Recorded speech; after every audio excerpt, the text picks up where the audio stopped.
Forbidden fodder ಅಂದ್ರೆ ತಿರಸ್ಕರಿಸಲಾದ ಮೇವುಗಳು. ಸಾವಯವ ಕೃಷಿಯಲ್ಲಿ ನಾವು ಬಳಸೋ ಸಗಣಿ ಗೊಬ್ಬರ ಕೂಡ ಸಾವಯವ ರೀತಿಯಲ್ಲೇ ಮಾಡಿರ್ಬೇಕು ಅಂತ ನಾನು ಹೇಳಿದ್ದೆ. ಅಂದ್ರೆ ನಿಮ್ಮ ಪಶುಗಳಿಗೆ ನೀವು ಕೊಡೋ ಮೇವು ಕೂಡ ರಾಸಾಯನಿಕ ಇಲ್ಲದೆ ಬೆಳೆದಿರ್ಬೇಕು. ಸ್ಟ್ಯಾಂಡರ್ಡ್ಸ್ ಪ್ರಕಾರ ಒಂದಿಷ್ಟು ಮೇವುಗಳನ್ನ ತಿರಸ್ಕರಿಸಲಾಗಿದೆ, ಅಂದ್ರೆ ಫಾರ್ಬಿಡನ್ ಫಾಡರ್. ಅದು ಯಾವ್ದಂದ್ರೆ ನೀವು ಬೆಳೆಯುವ ಮೇವನ್ನು ನೈಸರ್ಗಿಕವಾಗಿ ಬೆಳಿಬೇಕು.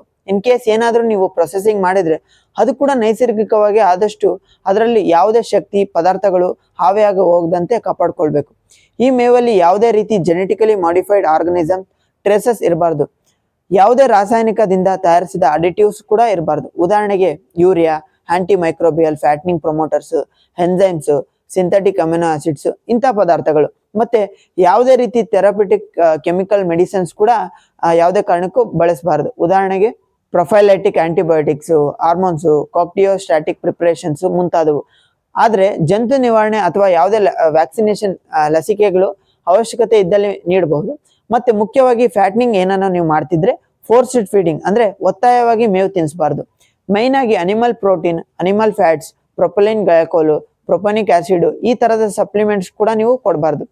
ಆದ್ರೆ ಅವಶ್ಯಕತೆ ಇದ್ದಾಗ mineral mixture, trace elements, vitamins ಗಳನ್ನ ನೀಡಬಹುದು. ಈ ಎಲ್ಲ ರೆಕಮೆಂಡೇಶನ್ ನೀವು ಫಾಲೋ ಮಾಡಿದಲ್ಲಿ ನಿಮ್ಮ ಹೊಲ ಸಂಪೂರ್ಣ ಸಾವಯವ ಎಂದು ಪರಿಗಣಿಸಲಾಗುತ್ತದೆ.